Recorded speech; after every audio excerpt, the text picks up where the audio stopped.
Welcome to Soul Care, a time to think about what's important for your soul. We live in a very individualistic culture. We have so many freedoms when you think about it, and those freedoms actually bring responsibilities. At least they do if we live by a code of ethics or by a principled religious life.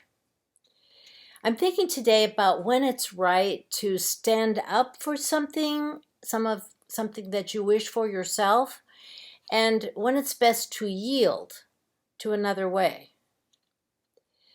Right now, we're standing up for our opinions on who to vote for in the election and which propositions to support. But after November 3rd, we'll have to yield to the election results and commit to making the best of it for the common good going forward. There's a time for pushing for something and a time for accepting something. Many people have not had the freedoms that I have. I have the freedom of living in a democracy and the freedom of economic security and so many other freedoms. I'm reading a novel about two sisters in Africa and their descendants. The book is titled Homegoing by Ya Gyasi, an author from Ghana.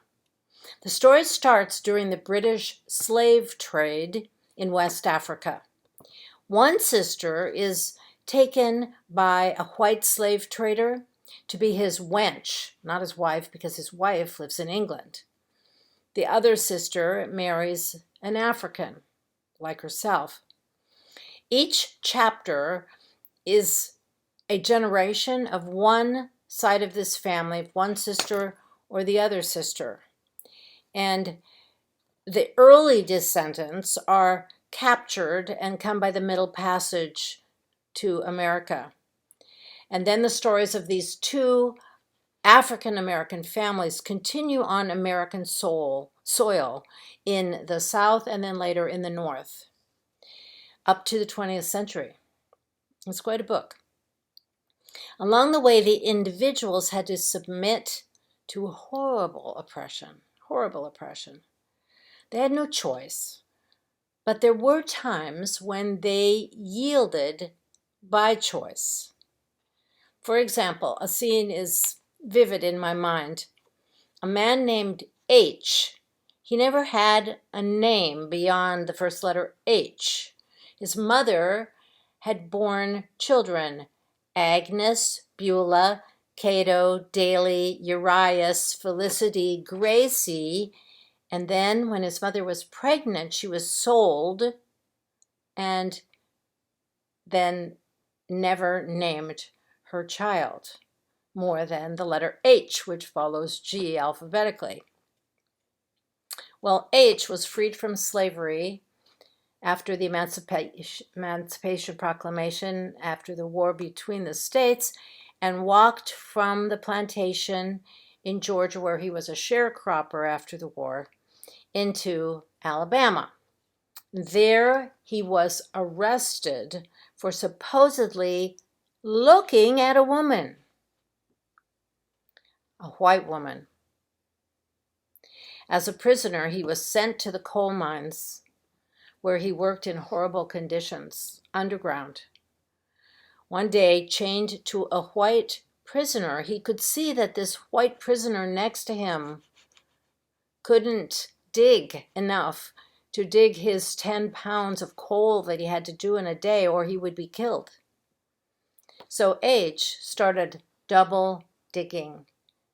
And that day he dug enough coal, 10 pounds each, for both of them, and saved the man's life on the chain next to him. H had to submit to an unfair arrest. He had to submit to grueling treatment, but he did not have to give up his humanity. He yielded to the needs of the white man he was chained to a greater need than himself. Sometimes we yield our own comfort or our own safety to something greater. What does it mean to submit to God? I think it means to see yourself from the viewpoint of God's lens, rather than live according to your own human viewpoint. It reminds me of John Wesley's covenant prayer. It goes like this: I am no longer my own, but yours. Put me to what you will. Place me with whom you will. Put me to doing, put me to suffering. Let me be put to work for you or set aside for you, praised for you or criticized for you. Let me be full, let me be empty. Let me have all things, let me have nothing. I freely and fully surrender all things to your glory and service. And now, O wonderful and holy God, Creator, Redeemer, and Sustainer, you are mine and I am yours. So be it. And the covenant which I have made on earth, let it also be made in heaven. Amen. I like to start each calendar year with this prayer. It orients me to a more selfless way of living. Sometimes I think we expect too much, personally, individually. We expect to be happy all the time. We expect to have freedom and privileges. This COVID time is showing us that we simply don't get to have everything we want. Let me have all things, let me have nothing, the prayer says. We're focused on ourselves so much of the time, but now in this COVID virus, we're actually forced to yield to the conditions of this dangerous virus. We are subject to its dominance and its limitations on our lives. We must submit to a force greater than ourselves. Is that so bad? Submission to a greater power? Every day we must submit to nature. Though we often try to control nature for our own benefit, we see in hurricanes and wildfires that nature is more powerful than we are. And what does it mean to submit to God? To God's power, or to submit to God's will in our lives? The author of Ecclesiastes speaks of the realities that we face. For everything there is a season and a time for matter under heaven. A time to be born, a time to die.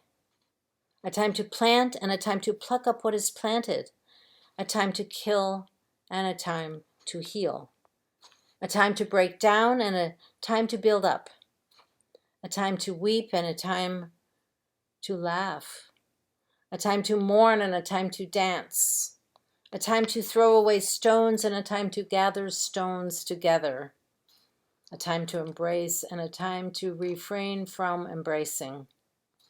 A time to seek and a time to lose. A time to keep and a time to throw away. A time to tear and a time to sow. A time to keep silence and a time to speak. A time to love and a time to hate. A time for war and a time for peace. There's a time to resist oppression and a time to yield to suffering and to a greater good. The Wesleyan covenant prayer teaches us to yield to God's will, not to our own will. We won't be happy all the time. Some of us will live in chronic pain. Some will see their children die young. Some will face total injustice in their lifetimes.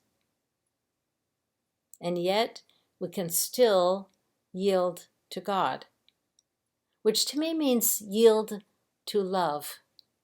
Make the choice for love in a given situation. Rather than be bitter and have self-centered ambitions, we can yield to love, which benefits others around us. We can give up first place in line, figuratively and literally. We can share what we have. We can let the other person have her way. We can advocate for those who have no voice. We can try to ascertain God's way and then follow it. Let me have all things. Let me have nothing. I freely and fully surrender all things to your glory and service. My prayer is that we might learn to yield to love. Take care of your soul.